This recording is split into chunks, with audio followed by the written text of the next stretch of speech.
Hai semua, Shalom, ketemu lagi. Hari ini cerah sekali di Jakarta. Saya nggak tahu di tempat teman-teman seperti apa. Yang pastinya kita terus semangat ya. Walaupun hari ini adalah hari yang ke-6, nggak berasa sekali. Kita sudah ada di penghujung sesi, di mana hari ini kita akan ngobrol-ngobrol dengan seorang wanita yang luar biasa. Beliau adalah seorang psikolog. Selamat Hari Kartini juga buat semua ibu-ibu, semua wanita-wanita, semua pejuang-pejuang yang luar biasa, Kartini modern. Dan hari ini kita juga akan ketemu dengan wanita yang mau membagikan talentanya. Anastasia, psikolog, dan akan ngobrol banyak bagaimana pengalaman iman, terutama pengalaman dia, terutama juga tentang mengatasi luka batin. Sebentar lagi kita akan undang Anastasia, tapi ada beberapa pengumuman. Terima kasih sekali lagi untuk semua pendengar yang begitu semangat. Kami begitu berterima kasih untuk setiap feedback yang diberikan, karena begitu banyak tanya jawab. Nah, ini pas banget nih di komen ada juga ada tanya sesi jawab, tanya jawab nggak? Ada, karena ada begitu banyaknya sekali request pertanyaan yang masuk ke kami. Besok kita akan menjawab semua pertanyaan-pertanyaan yang belum terjawab. Caranya gampang, tinggal kirim pertanyaan teman-teman ke inbox kami.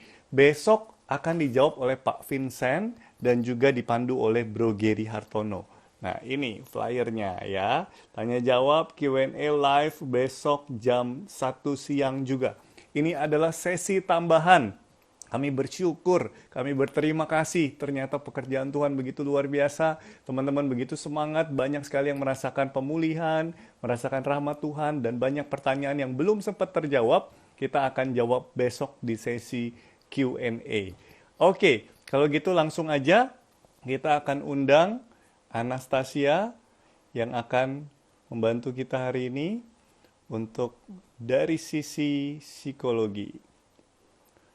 Oke, hai Anas, halo. Halo, Shalom, shalom teman-teman semua. shalom. Udah nggak sabar sekali. Thank you banget hari ini sudah mau meluangkan waktunya ya di tengah Iya, kesibukan. Yang pasti walaupun work from home di rumah aja, tapi iya. sibuk, tetap produktif sepertinya nih ya. Oke, teman-teman sudah dengar suara saya dan suara Anas. Kalau sudah dengar, saya akan turn off comment supaya kita Ya, bisa lebih fokus hari ya. ini ya. Sudah kedengeran kayaknya. Oke, saya turn off comment Mm-mm. dulu. Ngomong-ngomong, gimana kabarnya Nas? Sudah Ya, hampir sebulan work from home, lebih karantina. 6 minggu. 6 minggu ya, wah. Iya, Nggak berasa. Tapi kalau seorang psikolog pasti punya kemampuan adaptif yang lebih lagi nih. oh iya, nanti saya bakal cerita gimana Nanti caranya. nanti bakal cerita ya. Iya, Oke. Baik, mungkin sebelum kita mulai kita berdoa dulu bersama dengan boleh? teman-teman dimanapun Mm-mm. berada. Kita doakan semoga sesi ini boleh sungguh-sungguh menjadi berkat dan Amin. membawa pemulihan bagi kita. Dalam nama Bapa dan Putra dan Roh Kudus. Amin. Kembali kami menghadap kehadirat-Mu Tuhan dengan penuh ucapan syukur untuk pekerjaan-Mu yang ajaib, pekerjaan-Mu yang mulia Tuhan. Di tengah setiap keterbatasan kami boleh tetap merasakan kasih-Mu, merasakan pemulihan yang berasal daripadamu. Dan terutama untuk hari ini, sebentar kami akan ngobrol-ngobrol dengan Anastasia, seorang psikolog yang luar biasa. Tuhan berkati setiap pembicaraan dan setiap sharing, agar boleh membuat kami menjadi mengerti, agar membuat kami boleh merasa terberkati dan merasakan pemulihan yang lebih lagi. Ini kami Tuhan, bekerjalah sebebas-bebasnya siang hari ini. Amin. Dalam nama Amin. Bapa, Putra, dan Roh Kudus. Amin. Oke.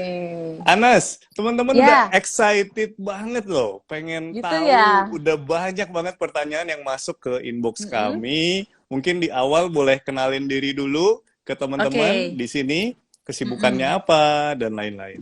Iya, oke. Halo teman-teman, senang sekali bisa ikut kontribusi buat gereja kita. Saya senang banget. Saya besar di gereja Paroki Santa Ana Duren Sawit. Terus saya sekolah selalu di sekolah Katolik. Dari kecil di TK sampai SMP di Teresia. SMA sempat di Santa Ursula. Habis itu Wow. ngambil S1 di Fakultas Psikologi Atmajaya di Waduh, Universitas Katolik juga. Katolik juga, Heeh. S2, S2 saya ngambil psikologi klinis anak di Universitas Indonesia. Luar Gitu. biasa.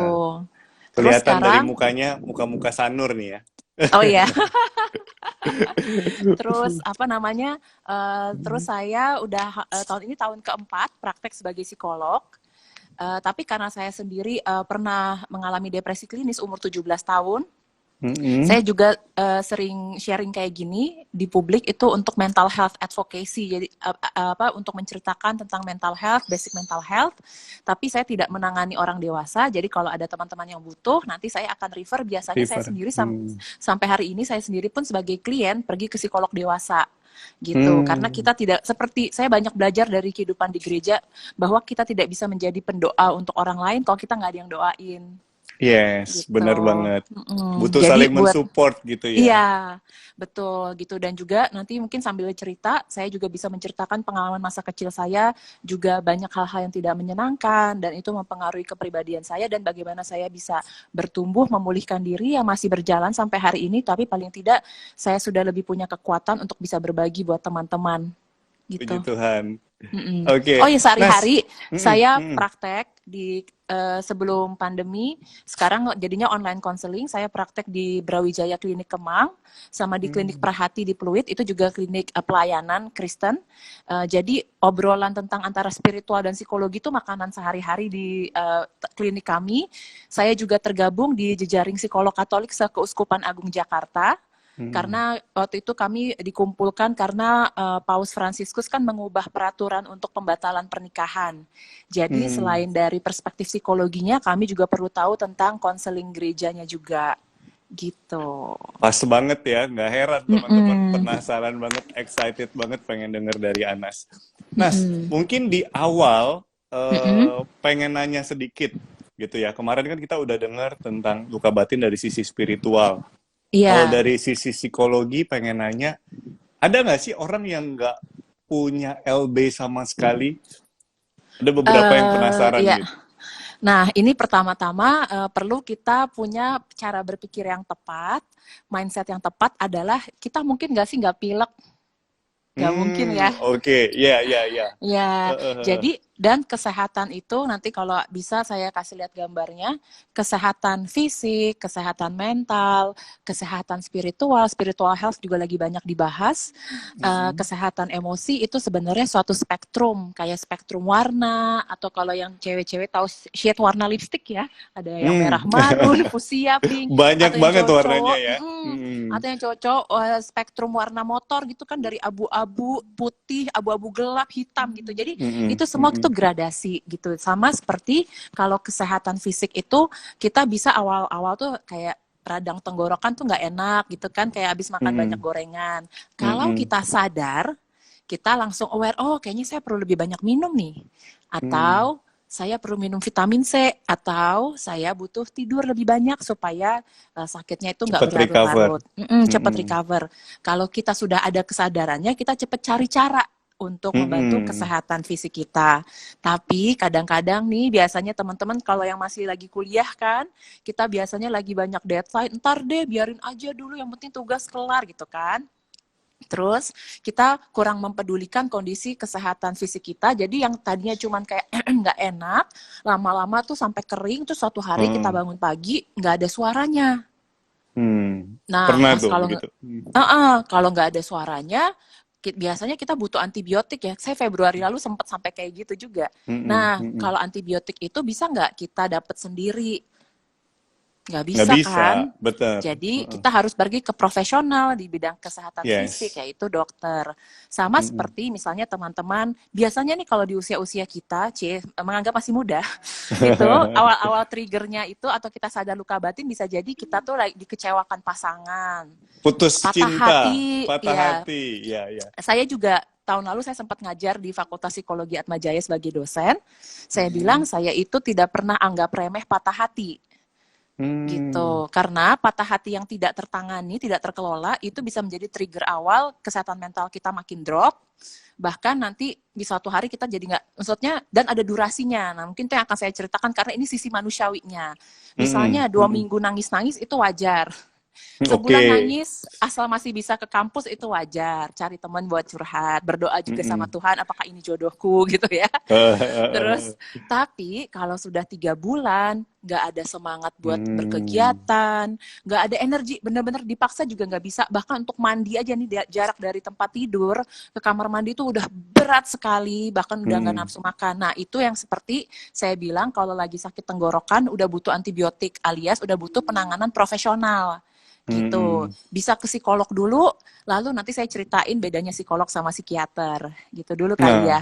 Heeh. benar banget. Jadi poinnya bisa dibilang kalau LB pun maksudnya mengalami luka batin itu wajar, bisa dibilang seperti itu ya. Wajar, Wajar betul. banget.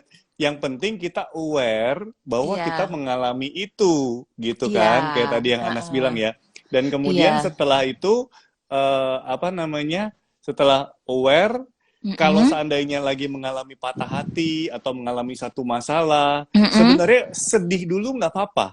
Betul Betul. ya, Perasaannya mengalami diterima kesedihan, dulu, ditampung diterima. dulu, dirasakan. Heeh. Dan Nah, ini setelah sekalian, itu, mm-mm. setelah Sekalian itu cerita baru ini ya. dikit-dikit, kenapa Boleh. kita bisa mengalami trauma atau luka batin? Karena waktu kecil kita itu kan namanya manusia perlu ngerasain emosi, dan ini sangat wajar teman-teman. Kita 2-3 generasi yang lalu orang tua kita, kakek nenek kita hidupnya itu kan berjuang secara ekonomi. Dulu tahun 45 habis perang. Yes. Terus jadi kita tuh hidupnya orang tuh nggak mungkin tahu apa langsung ngomongin kesehatan psikologis. Pasti kita harus Mm-mm. bertahan secara fisik, secara ekonomi. Jadi Mm-mm. ketika kita harus bertahan secara ekonomi, urusan emosi, psikis itu psikologis tuh nggak dianggap penting.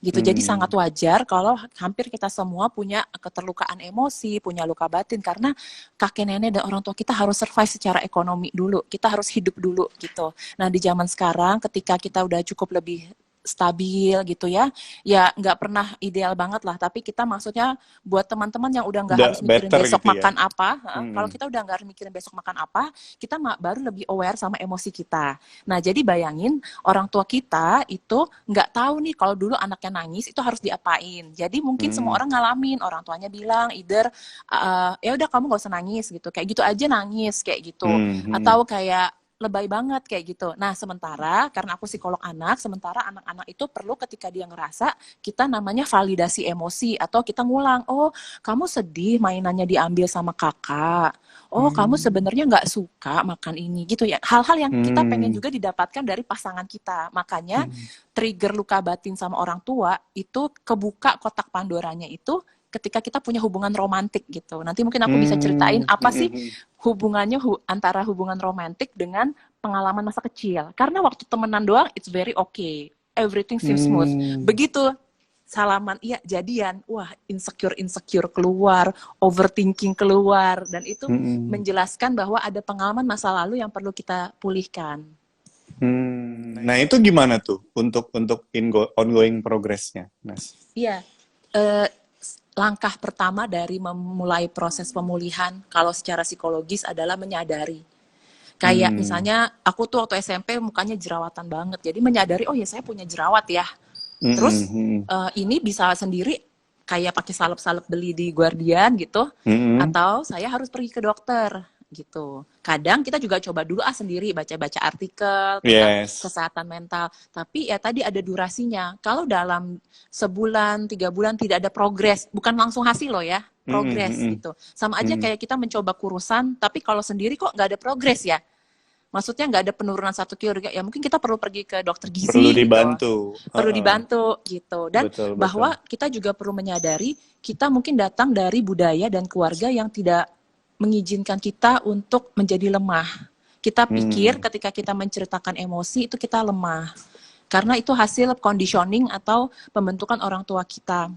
Tapi Dari kita juga lingkungan perlu ya. sangat ingat orang tua kita sudah berusaha memberikan yang terbaik yang mereka bisa. Jadi bagian kita Mm. kalau kita sudah sadar, kita cari bantuan, cari pertolongan, menambah resource, nambah skill kita untuk mengelola, memproses emosi, menamai emosi itu langkah awal yang kita perlu lakukan ke diri sendiri. Kayak di film Inside Out, ini emosi kecewa apa marah ya gitu. Mm. Terus Mm. yang aku juga nanti kalau teman-teman bisa mengakses workbooknya yang aku udah share ke YCCR, emosi itu paling gampang ke diri sendiri maupun pas kita ngobrol ke orang lain itu pakai skala. Dari skala 1 sampai 10, ini seberapa sih Mm-mm. kerasanya gitu. Hmm, Dari situ kita oke. tahu. Jadi kalau kayak mobil nih, kita nggak cuma gigi 1 atau gigi 5. Bukan cuma marah atau marah, nggak marah atau marah sekali. Marah atau lempar piring. Tapi ada loh emosi tengah-tengah. Sedih juga Hmm, sama. Supaya kita mm-mm. nih jadi manusia tuh lebih banyak strateginya. Bukan cuma nggak sedih atau sedih banget sampai nggak keluar kamar. Gitu. Oke. Nah, berarti titik kita untuk mengetahui bahwa pergi ke psikolog, butuh bantuan. Mm-mm. Karena kan banyak kan orang yang merasa, ah kalau butuh bantuan itu kayaknya kita lemah atau kayaknya Iya, kita jangan-jangan udah parah atau apa. iya, Nah, betul. Dan sebenarnya saya, nggak apa-apa ya. uh-uh. Mm-mm. Iya, dan saya akui sendiri karena bidang psikologi itu adalah bidang yang baru di Indonesia. Fakultasnya baru ada tahun 60. Terus dari kalau komunitas kesehatan mental tuh baru dari 2013. Teman saya itu Benny Prawirasyau yang bikin komunitas Into the Light untuk survivor bunuh diri. Jadi pemahaman orang tentang kesehatan mental tuh masih sangat awam. Jadi ya kita kadang mikir sorry, masih sangat awam dan kadang nggak standar gitu loh. Pergi ke psikolog tuh ada yang misalnya marah-marah, ada yang baik kayak gitu. Jadi biasanya kalau teman-teman merasa pengen coba ke psikolog, teman-teman bisa DM saya. Jadi biasanya saya refer ke psikolog atau konselor yang saya sendiri pernah pergi sebagai klien gitu loh. Jadi saya tuh Hmm. user gitu. Dan Nas, uh, sorry potong. Tapi mm, ngomong-ngomong kan pendengar kita kebetulan juga banyak yang di orang luar. tua ya. Oh iya Maksudnya iya iya. kebetulan nggak cuma teman-teman muda. Kemarin juga banyak Oke. yang sharing yang Mm-mm. usianya sudah agak senior dan lain-lain. Mm-mm. Ada nggak sih trigger-trigger lain selain patah hati? Terutama Oh mungkin buat orang-orang yang lebih senior usianya. iya. Mm-mm. Relasi sih, hubungan relasi. Jadi bisa juga nih kita di Dalam kehidupan keluarga ya, gitu ya. jadi dalam kehidupan kerja atau perkuliahan tuh oke, tapi begitu berhubungan dengan relasi dan gini loh, maksudnya sekolah dan kuliah kita tuh belum pernah mengajarkan tentang relationship skill, berelasi Hmm. secara manusiawi, atau yang di kantor-kantor sangat bagus kalau udah pernah dapat training tentang komunikasi asertif. Itu banyak banget teman-teman saya psikolog yang sarjana psikologi yang menjadi trainer di kantor-kantor untuk Mm-mm. ngajarin tentang komunikasi asertif, iMessage. Jadi saya ngerasa marah, bukan yang kayak kamu tuh nggak perhatian banget sih gitu. Kamu males banget, Mm-mm. tapi mama kok Mm-mm. merasa kecewa ya, soalnya mama udah usaha tapi kamu gini gitu. Itu kan beda ya penerimaan kita gitu. Betul, Jadi itu betul. sih biasanya trigger kita di relasi. Nah, tapi kalau biasanya dalam kondisi kesehatan yang mental yang lebih parah, ini saya kasih lihat gambarnya. Nah, ini mental health spectrum. Jadi Mm-mm. kita pasti akan berusaha ke sini ya. Sama kayak ini pas saya share ke teman saya yang dokter, dia bilang, "Wah, ini sama banget nah sama kesehatan fisik. Kita akan berusaha nih ke area yang hijau. Tapi kita Hmm. belum tentu benar-benar bisa ke sini. Kita usaha terus kan. Nah, makanya kenapa saya senang edukasi publik kayak gini, karena kita perlu ningkatin namanya coping skill, cara mengelola emosi gitu. Jangan-jangan kita selama ini emosinya jadi gampang down, itu karena kita nggak punya cara coping skill. Dan apalagi waktu kecil, kenapa bisa terjadi luka batin, kan karena kita waktu kecil lihat bayi-bayi atau anak tergeletak aja kalau orang tua kita bilang kamu anak brengsek atau mama nyesel ngelahirin kamu, ya kita terima aja. Soalnya kita belum Hmm. punya referensi lain. Beda kalau pas udah remaja, dewasa, teman kita bilang, ah capek gue temenan sama lu, nyesel gue. Ya kita bilang, ya biarin aja gue cari teman lain gitu kan. Udah Masih punya bisa protect resource. gitu ya. Hmm, hmm, Iya. hmm. Nah, nanti kemudian di taraf yang struggling ini, mungkin struggling ini adalah, oh di kerjaan masih oke, tapi di relasi udah mulai nggak enak. Tapi kalau udah mengganggu seluruh area hidup kita, itu kita di area sini. Tapi dari sini ke Hmm. sini, itu kita bisa banget masih berprogres ke sini. Gitu. Makanya harapan, kalau di dalam yang saya suka dari bidang spiritual itu kan kita selalu diajarkan untuk punya harapan kan. Nah, Hmm, harapan hmm. itu yang membantu kita, bayangin nanti mungkin saya bisa ceritain apa yang terjadi di saya di umur 17 tahun, saya sampai harus pindah sekolah, nggak ada energi buat kerja. Saya nggak akan pernah kebayang saya bisa ada di hari ini loh untuk sharing kesehatan mental, kalau nggak karena ya saya berusaha secara manusia, tapi juga karena kasih karunia Tuhan, sehingga bisa bergerak gitu sampai ke sini. Nah, Gitu. Nas, pertanyaannya Mm-mm. gimana, terutama untuk orang-orang yang let's say sudah dewasa gitu ya, Nah, berada dalam kondisi yang struggle banget dengan tekanan ekonomi, mungkin dengan mm-mm. masalah Iya, keluarga, di yang tadi paling merah gitu iya. ya. Gimana Mm-mm. mereka kita nggak memendam amarah kita, bagaimana kita ungkapinnya yang benar gitu dari sisi Iya, psikologi sih. jadi emosi itu, kalau teman-teman yang belajar teknik atau fisika, itu tuh emosi tuh energy in motion, jadi energi nih, Hmm. gitu. Kayak doa-doa juga energi kan. Jadi, Hmm. kalau itu pemahamannya kayak energi, teman-teman bayangin itu tuh kayak ban mobil yang isinya udah kepenuhan. Kalau kita udah ngap banget nih, emosi itu soal kerasa di badan. Makanya Hmm. kalau teman-teman yang belum familiar pergi ke psikolog, sering nggak sih dapat keluhan fisik nih? Kayak dulu saya gampang banget asam lambung, sakit kepala, Yes. pernah sampai giginya berdarah, dokter cuma bilang kamu lagi stres ya gitu. Nah, tapi kan Hmm. dokter nggak jelasin caranya mengelola stres, copingnya tadi tuh gimana, kita kan harus belajar. Nah, jadi Hmm. karena Hmm. itunya belum tahu, si emosi ini tuh kerasa sesek di badan. Nah, itu seperti kalau kayak ban, si anginnya itu harus kita keluarin pelan-pelan. Emosi ini harus dikeluarin pelan-pelan. Jadi tidak ada yang instan, teman-teman. Kalau emosi kita Hmm. keluarin terlalu instan, ada tuh di daerah Jakarta Selatan, tapi ini bukan psikolog yang lakuin ya. Dia bilang Hmm. terapi emosi, kamu boleh banting-banting barang. Oh, Itu kayak, jadi ekstrim juga ya. iya, segala sesuatu yang ekstrim itu tidak membantu kesehatan mental. Kesehatan mental dibantu Hmm. dengan step by step, pelan-pelan, dan harusnya gentle, tidak kasar, tidak memaksa. Nah, Tiap orang kesiapan dan prosesnya tuh beda-beda gitu. nah, practical tips yang perlu dilakuin tuh seperti apa biasanya, Nas? Terutama Nah, mungkin untuk orang yang usianya dewasa dan lain-lain. iya, yang usia dewasa itu pertama-tama yang sekarang orang lagi sering viral di Instagram adalah praktis self care, merawat Hmm. diri. Itu self care seperti misalnya tidur harus cukup, makan minum air putih cukup. Kalau nggak cukup, kita lagi harus banyak begadang, latihan napas, relaksasi napas. Dulu saya ikutan Christian meditation, itu membantu sekali. Kalau teman-teman butuh meditasi tapi masih perspektif Kristen, rohani Katolik gitu, itu di Hmm. gereja Kelapa Gading ada.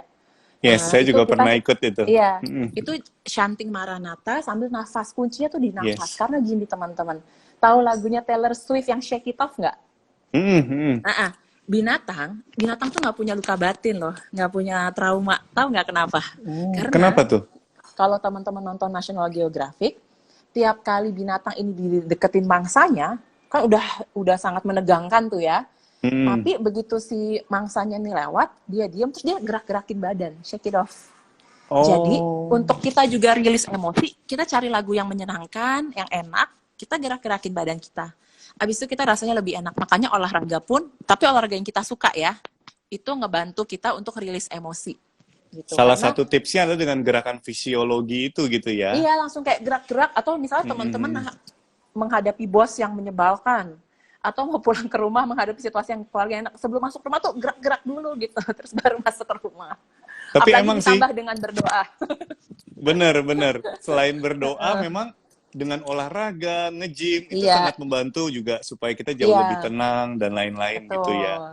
Hmm. Sama Hmm. tadi Hmm. bikin jurnal emosi, kalau teman-teman yang udah high tech bisa download aplikasi namanya Moodpath. MOOD, Hmm. Moodpath. Aku bisa nulis nggak sih? Oke, Oh, nggak nggak bisa, apa-apa. komennya ditulis. Lanjut aja, Nah, moodpad. Nanti aku Moodpath ketikin. itu Hmm. kayak tiap hari dia tuh lebih perhatian dari pasangan kita. Karena tiap pagi dia nanya, "Good morning Anastasia, how do you feel today?" Nanti siang ditanya lagi, "Good afternoon Anastasia, how do you feel?" Malam juga ditanya. Nah, kalau tiap hari kita ngisi itu bentuknya kayak emoticon, jadi seru sih, nggak harus nulis panjang. Nanti setelah 10 hari dia ngeluarin grafik tentang emosi kita. Dari situ kita pasti lebih Hmm. banyak kenal diri kita. Karena kenapa susah mengenal diri? Karena kan itu di dalam ya, nggak kelihatan. Hmm. Hmm. Hmm. Hmm. Jadi kita butuh bantuan-bantuan dari luar untuk kita mirroring ke dalam gitu. Jadi itu hanya Nah, sebagai satu tools ya. iya, satu tools. Iya, makanya Hmm. aku tuh bilang yang si coping skill tadi, strategi kita mengelola emosi, mengelola kesalahan mental tuh ya ibarat kayak film Sun Gokong. Kita perlu nambahin jurus-jurus gitu. Makin banyak jurus-jurus mengelola emosi, kita makin sehat. Makin cuman saya pokoknya tiap kali marah atau tiap kali sedih cuman hanya harus nonton film Korea. Atau saya harus makan. Kalau cuman ini doang, itu Ketergantungan ya, berbahaya bisa ya. jadi. Tapi kalau kita perlu nambahin gitu. Oh ya, nonton Korea boleh, tapi abis itu kita tenangin diri, kita tanya sama diri kita, ini emosinya dari skala kalau belum biasa 1 sampai 10, 1 sampai 5 dulu. Itu yang saya ajarin ke Hmm. anak-anak atau orang yang baru. Emosi terus sukanya karena gini, kita di Indonesia dididik referensi itu selalu eksternal. saya ngerasa gini, tapi orang tua saya nggak ngerasa gini, kayaknya saya bukan sedih deh, gitu kan. Hmm, Padahal, betul. untuk kesehatan emosi dan kesehatan mental tuh perspektif subjektif. Mungkin Inner buat orang ya. lain, mungkin buat orang lain nggak apa-apa, tapi buat saya itu udah menyakiti, gitu. Dan ini, Mm-mm. daya daya tampung kapasitas emosi dan kesehatan mental orang tuh beda-beda. Ada satu yang kayak gini, ada satu yang kayak gini. Jadi, Oke. nggak bisa disamain, gitu. Jadi Kayak nggak buat bisa dibandingin, nggak bisa dinilai juga gitu ya satu dengan iya, yang lain. kayak ketemu desainer, tailor made, gitu. Mm-mm. Seperti Tuhan menciptakan manusia sangat unik dan Tuhan aja mengenal kita pribadi lepas pribadi gitu kan. Jadi nggak bisa disamain. Mungkin kalau kita dengar cerita orang lain, kayak hari ini teman-teman dengar cerita saya, bisa, oh ya kalau Anas gini ya caranya. Tapi ditanya lagi ke diri sendiri. Apalagi kalau dibantu dengan hikmat Tuhan ya. Kayak kalau buat saya cocoknya gimana ya gitu. Jadi tidak ada Hmm. pemaksaan cara. Cari yang nyaman buat kita. Nah, kita jadi penasaran nih. Tadi kan Anas mau Mm-mm. cerita tuh, kalau pengalaman Iya. Anas sendiri melalui masa kecil yang sempat juga mengalami Mm-mm. trauma. Itu gimana, Iya. Nas? Iya, jadi saya tuh anak pertama. Di keluarga saya perempuan semua bertiga. Nah, saya tuh keluarga campuran. Ayah saya Jawa dari Semarang, ibu saya keturunan Chinese besar di Jakarta. Saya Hmm. kan lahir tahun 90, jadi di masa itu pernikahan beda suku itu walaupun sama-sama Katolik itu jarang sekali. Jadi saya dari Hmm. kecil sering banget ngerasa tidak diterima oleh lingkungan saya gitu.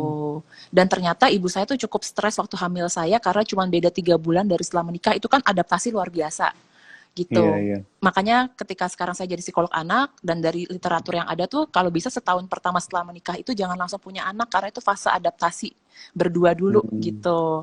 Nah, terus Hmm. kemudian apa namanya dulu yang saya sempat nggak terima gitu dengan keluarga kita. Jadi mungkin kelihatannya baik-baik aja, tapi penerimaan itu kan sangat penting ya buat kita, Hmm. apalagi buat anak-anak gitu. Jadi pengalaman diliatin dari bawah ke atas, dia nggak diajak ngomong, itu tuh sangat-sangat melukai.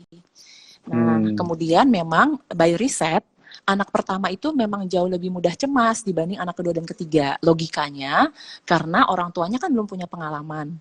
Jadi mereka, Hmm. ini anak gimana ya nanti? Bisa nggak ya? Sehat nggak ya anaknya gitu kan? Nah, Hmm. jadi Hmm. memang di klinik saya banyak mayoritas klien-klien saya anak pertama, walaupun ya tidak memungkiri mungkin anak yang kedua atau ketiga butuh. Tapi jadi saya lahir sudah dengan kecemasan tinggi. Setiap kali mau naik kelas, saya tuh selalu nggak bisa tidur. Tapi kan orang waktu dulu nggak paham, ya anggapnya itu biasa.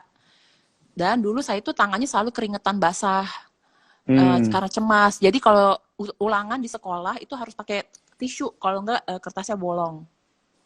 Tapi bukan cuma itu. Saya tiap kali pagi bangun tuh dadanya selalu sakit. Dan saya tidak pernah tahu kalau ada orang lain bangun pagi tuh dadanya biasa-biasa aja. Hmm. Gitu. Terus abis itu, Itu karena uh, apa tuh? Kalau apa? seperti itu? Cemas. Karena, Gangguan. oh karena Kalau cemas. saya, Oke. kalau saya udah, jadi kita punya emosi cemas, ada gangguan kecemasan, anxiety disorder gitu. Hmm. Dan ternyata setelah 3 bulan lalu pas mama saya bongkar-bongkar file, jadi waktu saya sekolah di Teresia dulu, itu tuh udah ada pemeriksaan psikologis dari Lembaga Psikologi Terapan UI, dan di situ ditulis selain IQ saya yang cukup bagus, ditulis bahwa anak ini punya kecemasan tinggi. Tapi kan ya zaman Hmm. dulu even itu udah dapet kayak gitu tuh nggak ngerti ini kecemasan tuh apa sih maksudnya. Beda dengan adik Heeh. saya yang dari kecil tuh asma. Kalau orang sakit fisik ngerti harus diapain gitu. Iya, iya, betul. Jadi itu makin berlanjut dan makin parah dengan hormon puber. Makanya saya senang banget ngebantuin orang tua yang kalau punya anak yang kira-kira kok emosinya cukup intens ya gitu. Jadi intensitas, frekuensi, durasi. Itu yang kita menjadi Hmm. indikator kita butuh bantuan profesional dalam kesehatan mental atau kita cukup self care aja sendiri gitu. Olahraga, punya komunitas yang suportif gitu. Nah, intensitas saya itu makin meningkat di SMP, setelah puber, setelah menstruasi. Itu saya tiap kali mau ujian selalu nangis gitu. Dan sampai pas ujian praktek itu saya nggak benar-benar stuck, nggak bisa. Dan selalu ketakutan berlebihan, itu kuncinya juga. Kalau mau pembagian rapor gitu, selalu ngerasa saya pasti gagal itu loh yang kayak gitu. Nah, ternyata dalam perspektif kesehatan mental, anxiety yang tinggi, kecemasan yang tinggi itu tuh kakak adik sama depresi. Jadi ada Oh, ceritanya gitu. oke. Tipis Maka gitu kenapa ya, bisa dibilang ya. tipis?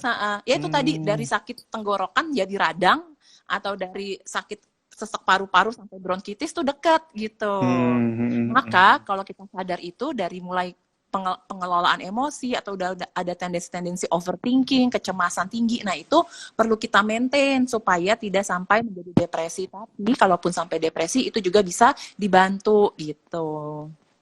Berarti kalau orang yang berprestasi belum tentu bebas tekanan seperti itu gitu ya, Nas ya. Bisa jadi Iya. punya dalam internal mereka punya anxiety disorder juga gitu ya.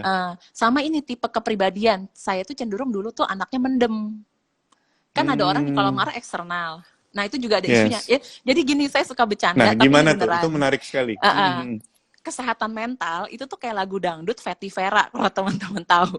Yang sedang-sedang saja gitu. Oh, Jadi okay. emosi, ya tuh marah boleh nggak? Boleh secukupnya.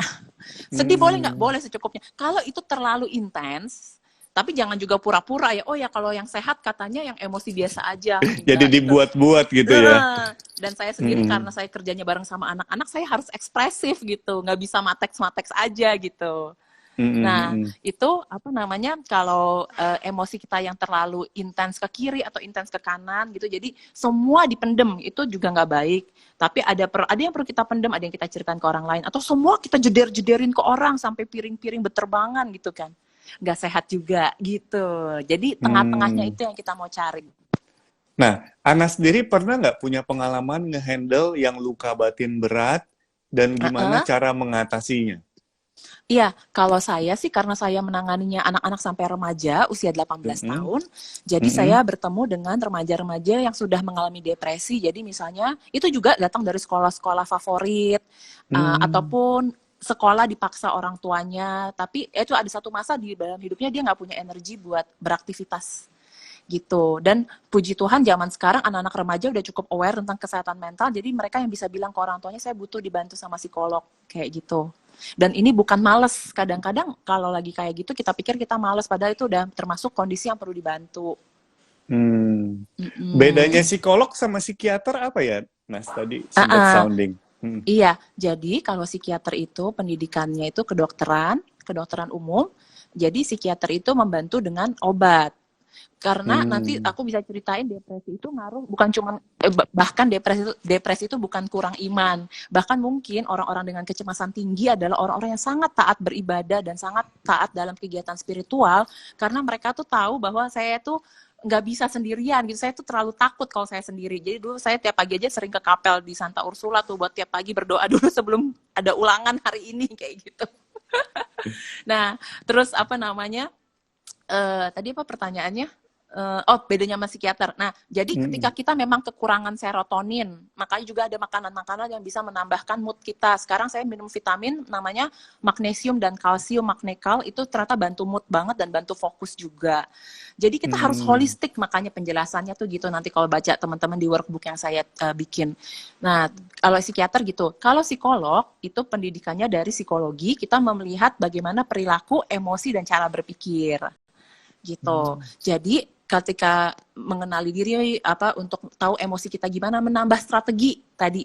Cemas boleh, tapi strategi mengatasi kecemasan gimana ya? Atau sedih boleh, tapi strategi menghadapi sedih gimana? Itu sama psikolog gitu. Ada psikolog yang sudah sekuliah lagi atau ngambil sertifikasi lagi bisa memberikan terapi-terapi. Misalnya yang saya jalanin, saya ikut namanya sand play terapi. Jadi lewat bermain pasir, ternyata kita bisa rilis emosi. Jadi kalau orang-orang mikir, saya kan susah ya suruh cerita sama orang baru, sama psikolog. Saya juga bingung cerita gimana, apalagi kan memang kosakata emosi itu belum di semua keluarga Indonesia diajarin ya. Jadi kamu sedihnya gimana? Ya gitu deh, gitu kan. Undescribable ya, nggak bisa dideskripsikan. Jadi ada jenis-jenis terapi di Indonesia, di Jakarta, atau di berbagai tempat lah saya nanti bisa kasih aksesnya. Itu tuh yang nggak usah pakai ngomong gitu. Jadi nggak harus bantu itu dengan ngomong gitu. Jadi banyak banget cara yang Tuhan sudah berikan, asalkan kita mau dibantu gitu. Awal-awal juga saya nggak ketemu banyak cara kayak gini. Saya juga dulu lama ikut retret, lama ikut acara-acara dulu di Pastoran Atmajaya gitu. Sampai akhirnya saya melihat itu ternyata harus disinergikan ya antara pendekatan spiritual dan pendekatan yang manusiawi. Karena seperti kita makan. Saya suka pakai analogi bahwa berdoa itu adalah meyakini bahwa yang kita makan, yang kita lihat nih pas kita baca menu, oh ini emang enak gitu kan. Tapi kan harus ada proses sangat biologis di mana kita memakan makanan ini, air liur kita kena makanan, terus ada proses pencernaan. Nah, proses yang manusiawi ini adalah proses psikologis. Jadi bahkan proses psikologi sama spiritual itu bisa berjalan hand in hand. Gitu. Seiring berjalannya ya. Nah, ngomong-ngomong di dalam proses pemulihan atau untuk mensupport orang-orang luka batin ini, penting nggak sih komunitas yang mendukung, Nas? Oh, itu penting banget. Karena komunitas itu seperti oksigen, teman-teman. Ketika kita kehabisan oksigen berada di keluarga yang toksik, kita butuh cari komunitas-komunitas yang suportif. Sebelum sampai kita ketemu yang benar-benar sehat atau high quality, komunitas yang misalnya sesama hobi, jadi bisa menghargai kita dari aspek hobi kita. Punya komunitas yang tadi bertumbuh dalam hal produktif, misalnya ada yang suka pelayanan, kayak gitu. Itu ngebantu banget gitu. Dan membantu kita bertahan gitu. Nah, ini gambarnya. Ya, ini dia. Jadi inilah community support. Peran community support itu ngebantu kita untuk nanti ya kita pelan-pelan naik ke atas gitu. Kalau dengan ada community support sambil kita misalnya pergi ke profesional di bidang kesehatan mental itu juga nggak apa-apa, itu ngebantu kita sehingga lama-lama nanti nggak usah pergi ke profesional, udah tahu cara self care sendiri, bahkan bisa memberikan social support buat orang lain gitu. Jadi penting banget sih punya komunitas yang suportif. Penting banget ya, komunitas-komunitas rohani gitu juga ya untuk saling mendukung. Iya. Tapi pastikan ketika mau menceritakan emosi kita, pastikan itu memang kita menceritakan kepada orang yang aman secara emosi ya. Kita tuh di otak kita tuh ada amigdala, bagian emosi di otak yang bisa mendetek orang ini tuh aman apa enggak secara emosi. Dan ini nggak harus sekolah tinggi untuk kita mendeteksi ini orang kayaknya aman nggak ya buat saya menunjukkan sisi vulnerable saya gitu. Tipsnya apa, Nas? Indikatornya apa tipsnya? Kita nggak ngerasa deg-degan gitu.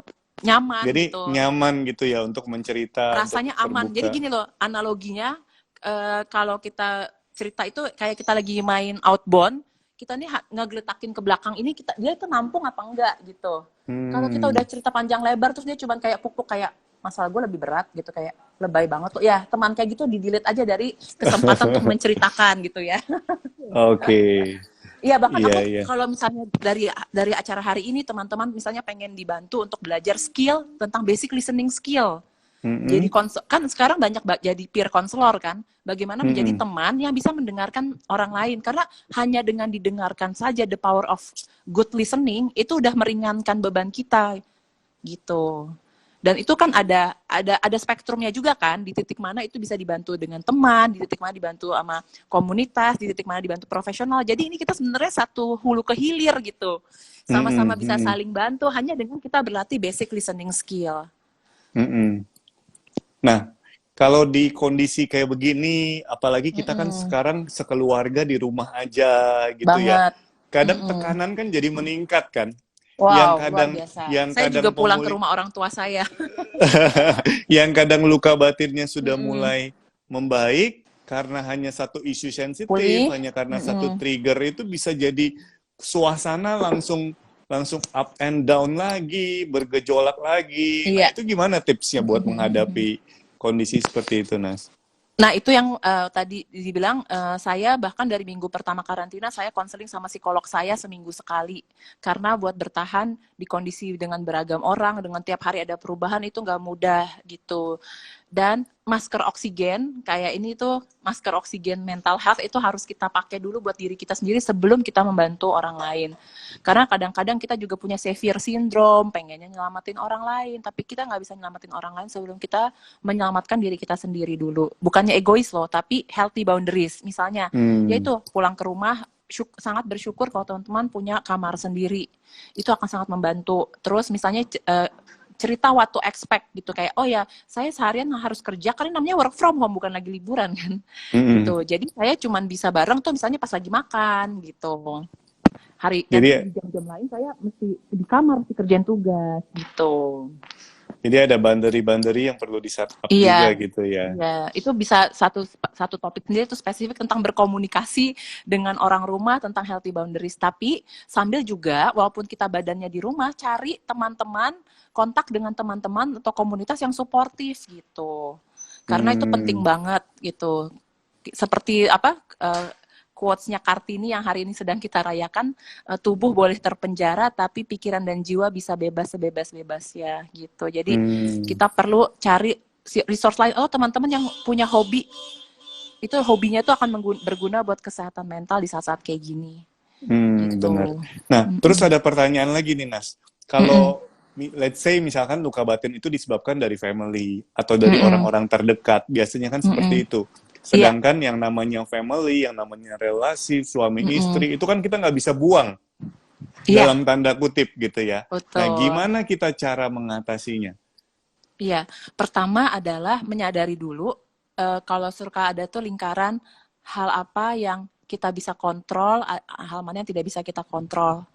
Pertama adalah yang kita bisa bantu dan bisa kita ubah hanyalah diri kita sendiri.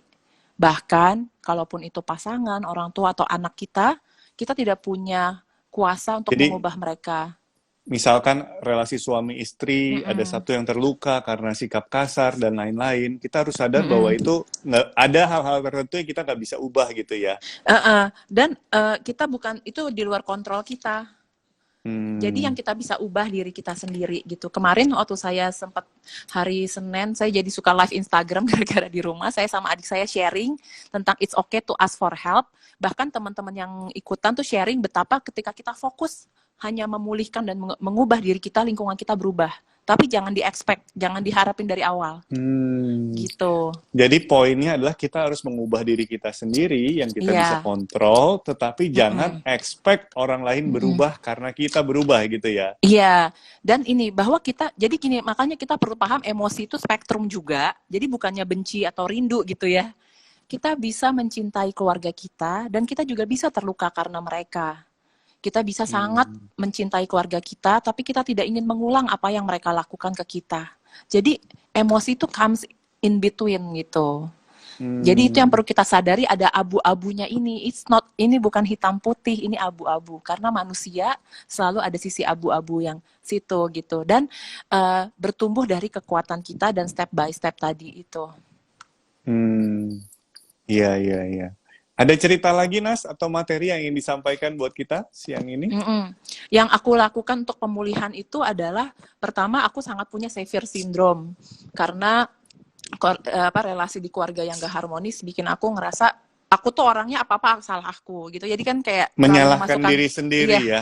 terlalu Hmm, memasukkan kesalahan ke diri sendiri. Mungkin kalau dulu listrik rusak aja mungkin salah aku gitu, bukan salah PLN gitu ya. hmm, hmm, hmm, Jadi belajar bahwa dan tapi walaupun kayak gitu berusaha banget untuk menunjukkan diri yang perfect keluar sehingga juga nggak bisa nerima kritikan gitu. hmm. Jadinya feeling very lonely kan karena kita nggak being vulnerable gitu.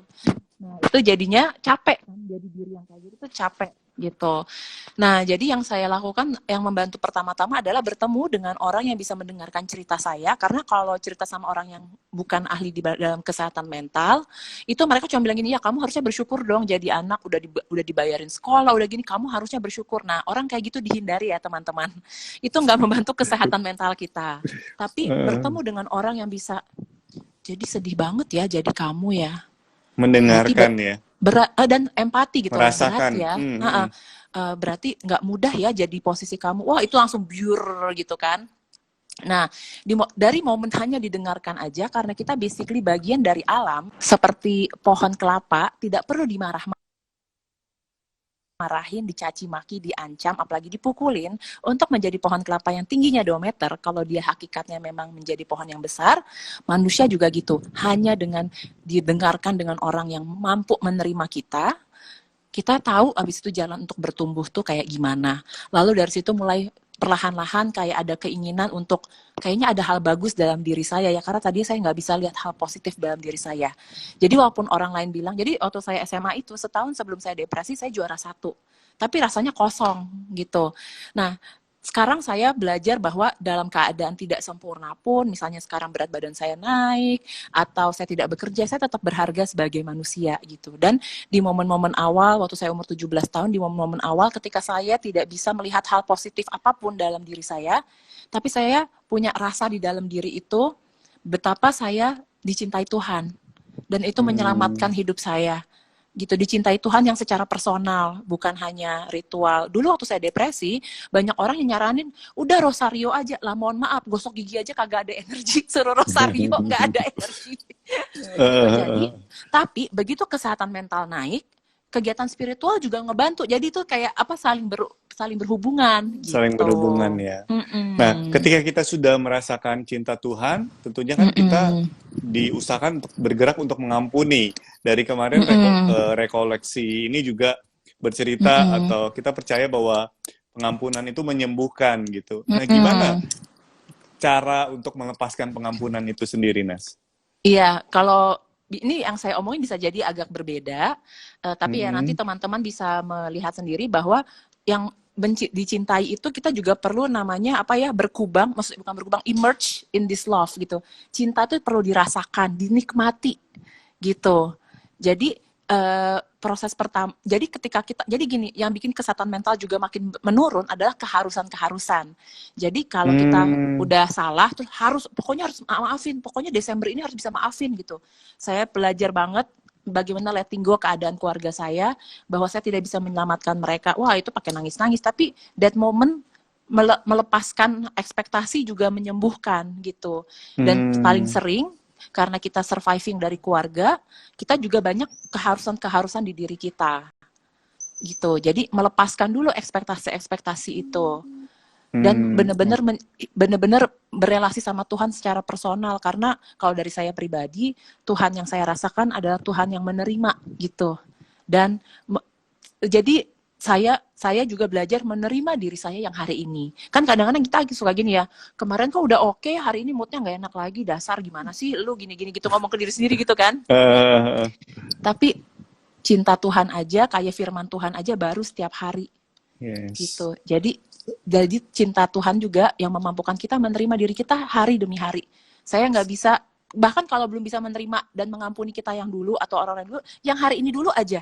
Karena dari hari ini yang kita makin baik, itu nanti lama-lama kita punya kekuatan untuk mengampuni gitu. Karena kalau dari perspektif psikologi, untuk mengampuni harus ada kekuatan yang dari dalam, bukan yang dari Yes. sini gitu. Nah, dari dalam Oke. ini kan juga rohaninya gitu. Jadi itu butuh proses kayak gitu.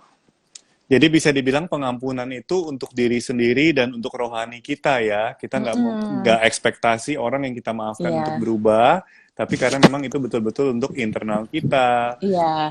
Karena Tuhan Dan sendiri sebelum, juga sudah memberikan kesempatan yang baru setiap hari iya, untuk kita gitu betul. ya. Dan mengampuni itu perlu menerima dulu, menerima kondisi saya, menerima itu telah terjadi, karena ada juga keluarga atau ada orang-orang yang denial, karena wajar banget nih kita di budaya Asia ngomongin orang tua tuh kayaknya dosa kan, Mm, mm, gitu. mm, mm. Padahal ya kalau kata psikiater saya yang juga seorang Katolik, dia bilang gini, kalau dulu itu lebam, ya itu biru, walaupun itu dilakukan oleh orang yang katanya harusnya menyayangi kita.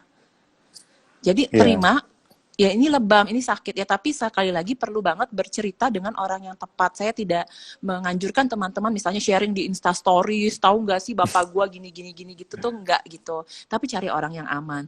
Jadi gini teman-teman, kita itu mengalami luka batin karena relasi awal di kehidupan kita bersama orang-orang yang juga dalam keterbatasan mereka, karena makanya ada namanya intergenerational trauma gitu. Makanya pemulihan pohon keluarga tuh bener-bener sejalan banget gitu. Jadi karena kita terluka di dalam relasi, kita juga perlu mengalami kesembuhan lewat relasi yang terapeutik dengan orang yang aman dan punya kapasitas. Mm, mm, mm, mm, Gitu. mm. Karena memang perubahan orang kita nggak bisa expect ya. Orang lain berubah itu Mm-mm. urusan Mm-mm. Tuhan. Tapi kalau Iya, seandainya kita bisa mengampuni, kita bisa berusaha untuk on progress, mm-mm. sehingga kita ini ya naik kelas dalam tanda kutip menjadi lebih dewasa Iya, secara iya, rohani. Dan juga iya. salah satu curhat yang paling aman dalam tanda kutip Mm-mm. itu di kamar pengakuan dosa ya. Kita bersyukur Iya, kita sebagai umat Katolik kita iya. ada sakramen tobat yang bisa Mm-mm. memberikan kita pemulihan, kita bisa bercerita apa adanya, sejujur-jujurnya, sebebas-bebasnya gitu ya Nas ya. Iya. Nanti kalau teman, tapi sekarang belum bisa nih karena masih COVID-19 pandemi di rumah aja Iya. ini gitu. Paling nggak Jadi bisa setelah dilakukan ini, kita menulis, kayak kadang kita juga bisa menulis untuk diri kita gitu. Jadi yes. ada istilahnya juga namanya kita inner child healing gitu. Jadi kita reparenting diri kita. Misalnya yang saya datang dari keluarga yang penuh dengan tuntutan. Jadi bahkan untuk menerima diri saya tuh susah banget. Jadi yang saya lakukan adalah bukan mengharapkan, harusnya orang tua saya terima, harusnya pasangan saya terima saya dong. Itu namanya kita repeated cycle of trauma gitu. Tapi adalah saya kayak kalau susah ngomong atau merasa aneh ngomong ke diri sendiri, kita nulis, halo Anas, Anas hari ini rasanya capek ya? Nggak apa-apa, kan ini banyak perubahan, kayak gitu. Kalau udah lebih siap, kita bisa ngobrol, membayangkan mental imagery ngobrol sama si Anas yang umur 5 tahun, Anas yang umur 8 tahun. Waktu itu kamu rasanya apa sih gitu? Kamu takut ya ngeliat orang-orang berantem? Kamu ngerasa nggak ada yang peduliin kamu di dunia ini gitu. Nggak berasa udah 50 menit nih kita Wow, ngobrol-ngobrol. iya. Seru banget ya, dapat banyak sekali insight. Saya juga jadi nggak sabar setelah ini. Mudah-mudahan cepat berakhir, bisa Iya. ke kamar pengakuan dosa gitu kan, bisa dengan Romo bercerita apa adanya, terutama dengan segala masalah-masalah atau dosa-dosa yang pernah kita lakukan dan kita alami. Sebagai penutup mungkin ada tambahan lagi dari Anas, mumpung kita masih punya waktu sekitar Iya. 5-6 menit. Ya, saya tuh anaknya suka puisi ya, jadi saya suka kasih quotes-quotes. Wow, puji Tuhan Jadi banget. apa namanya? Kalau dalam bahasa Inggris tuh kata-katanya gini, your wound is probably not your fault. Luka yang kamu alamin mungkin bukan kesalahan kamu. Dan rasa melepaskan diri dengan pengampunan dan proses pemulihan psikologis, menyadari ini bukan salah kita itu juga penting. Karena kalau kita masih di victim mindset, kalau kita masih merasa kita korban, kita belum punya daya untuk keluar dari sini. Dan pengennya dikasihani terus gitu. Tapi proses pemulihan kita tuh tanggung jawab kita. Kita dapat luka dari orang lain, dan itu bukan salah kita, tapi proses pemulihan, our healing is our responsibility. Luka itu mungkin bukanlah kesalahan kita, Iya. tetapi pemulihan kita itu menjadi tanggung jawab kita. Waduh, sangat memberkati sekali. Thank you banget Anas. Sama-sama. Mungkin mau nyanyi buat kita sambil kasih bener-bener penguatan. Tadi katanya ada satu lagu yang menyentuh, berkesan. Ya, saya pikir kayak kemarin ada yang nyanyiin, jadi saya iya. nyanyi. Boleh. Harus menyanyi sendiri. Iya. Ya, jadi teman-teman, ini tuh ketika teman-teman mulai tersadar, bahkan ketika teman-teman sudah mau mendengarkan rekoleksi online ini saja, saya yakin teman-teman adalah orang yang ingin berubah. Saya yakin teman-teman itu ingin punya kehidupan yang lebih baik. Bahkan bangun pagi tadi, saya tuh sederhana dulu mimpinya bangun pagi dadanya tuh nggak sakit gitu. Dan itu mungkin apalagi ketika kita melibatkan Tuhan. Makanya saya nulis kemarin di caption pribadi saya, orang ini dari riset psikologis aja kita mungkin mengalami pemulihan, apalagi dengan menyertakan Tuhan. Jadi ini tingkat keberhasilan tuh tinggi. Jadi kalau dibilang susah tuh kayak kalau dibilang nggak mungkin tuh kayak saya nggak setuju. Tapi kalau butuh proses, iya. Nggak tiba-tiba bangun besok pagi, oke, saya jadi pribadi yang berbeda. Ini proses, saya sendiri menjalani proses ini mungkin yang intensif 3 tahun terakhir ya, gitu. Bahkan kalau dalam dunia pelayanan juga ada istilah quote-nya juga tuh, Nas. Your greatest misery is your greatest mystery. Is your greatest ministry. Jadi maksudnya, iya kan, pernah dengar ya. Jadi dalam penderitaan yang kita menangkan, yang kita berhasil lewati, justru Tuhan mau kita melayani di bidang itu, di area itu, bisa menjadi berkat bagi banyak orang melalui setiap pengalaman iman kita. Istilahnya ini, the wounded healer. Kita terluka, tapi kita bisa menyembuhkan dan disembuhkan. Kalau ketika kita disembuhkan, kita bisa menjadi berkat buat orang lain. Yes, puji Tuhan. Ya. Nah, jadi menurut saya yang bisa melampaui, membantu kita mempunyai energi untuk bisa berharap, berubah step by step, tadi little step. Saya suka pakai istilah tuh 1 derajat. Tadi misalnya teman-teman belum pernah ngelakuin namanya me time atau self care. Mulai nulis jurnal ke diri sendiri atau latihan napas yang 5 menit aja. Perubahan 1 derajat dalam hidup kita itu akan dalam sebulan merubah banyak hal dalam hidup kita. Karena buat kita yang sudah dewasa, berubah itu nggak selalu nyaman, teman-teman. Jadi cari perubahan yang kira-kira paling memungkinkan gitu. Misalnya dulu saya negatif self-talk, cuman berubah 1 aja. saya nggak ngomong negatif, belum bisa ngomong yang positif ke diri sendiri. Berubahnya satu, saya nggak ngomong negatif. Itu sebulan, 2 bulan, 3 bulan perubahannya besar. Karena kalau teman-teman tahu, kalau orang yang jadi pilot, berubah 1 derajat, itu beda antara ke Amerika sama Meksiko. Yes, bisa jauh Gitu. banget ujungnya ya. Iya. Jadi perubahan 1 derajat, teman-teman. Saya tidak meminta teman-teman langsung, ya tadi, langsung bisa mengampuni, langsung bisa memaafkan. Berubah 1 hal aja. Dari yang sedikit itu kita bisa bertumbuh. Dan menurut saya, itu kita bisa sangat mendapatkan kekuatan lewat cinta. Baik cinta kita ke diri sendiri, cinta kita kepada keluarga, dan terlebih cinta Tuhan yang memampukan kita. Gitu. Jadi harusnya kita udah dikasih modal dasar, bahwa karena Tuhan sudah sangat mencintai dan Tuhan sudah menyelamatkan kita tinggal ngerjain aspek manusiawinya nih. Karena di dunia dimensi spiritual Tuhan sudah menyelamatkan gitu. Karena iman tanpa sudah perbuatan dijamin. adalah mati gitu ya. Jadi kita sudah perlu dijamin. Yes. Iya. Oke, jadi saya pengen mengajak teman-teman buat menyanyi lagu Karena Cinta gitu. Dan sambil menyanyikan, teman-teman boleh bayangkan bahwa cinta ini bukan hanya cinta yang casual, tapi cinta ilahi, cinta Tuhan yang mendampingi kita sampai hari ini.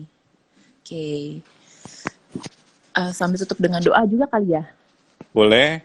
Iya. Mari kita berdoa pada siang hari ini dalam nama Bapa, Putra, dan Roh Kudus. Amin. Amin.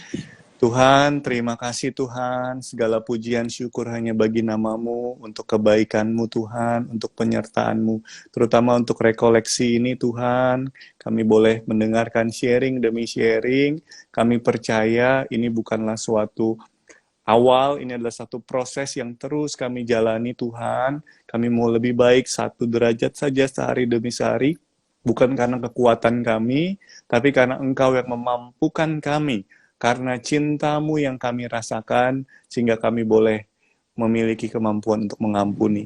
Kami boleh ambil langkah iman kami, karena cinta-Mu yang memampukan kami. Silahkan, Anas. Amin. Hari ini adalah lembaran baru bagiku. Ku di sini karena Kau yang memilihku. Tak pernah ku ragu akan cinta-Mu.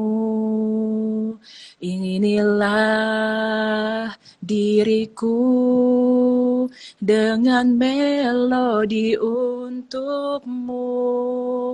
Dan bila aku berdiri tegar sampai hari ini, bukan karena kuat dan hebatku, semua karena cinta, semua karena cinta.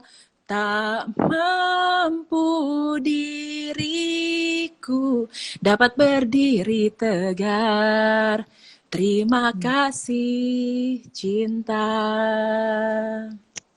Thank you Anas buat sharingnya, buat penguatan, buat ilmu yang sudah dibagikan. Kita percaya Sama-sama. kalau Tuhan yang memampukan kita untuk bisa mengambil langkah iman seiring berjalannya waktu, proses demi proses yang harus kita lalui. Oke. Ya. Tinggal 1,5 menit, saya mau kasih pengumuman tambahan di akhir ini. Sekali lagi, terima kasih buat semua peserta yang begitu luar biasa sampai hari ini. Banyak juga masih pertanyaan yang merindukan jawaban dari pertanyaannya.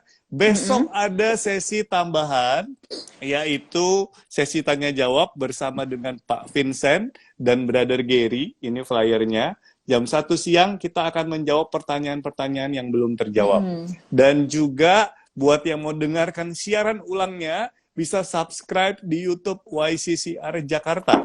Karena di sana kita akan tampilkan, jadi buat yang selama ini ketinggalan sesi-sesi tertentu, bisa langsung di sana. Oke, saya rasa itu aja. Anas, thank you sekali lagi. Sama-sama. Sampai ketemu di lain kesempatan. Kapan-kapan bisa ikut join event kita juga ya, kalau COVID-19 ini sudah berakhir. See you guys semuanya. God bless you all.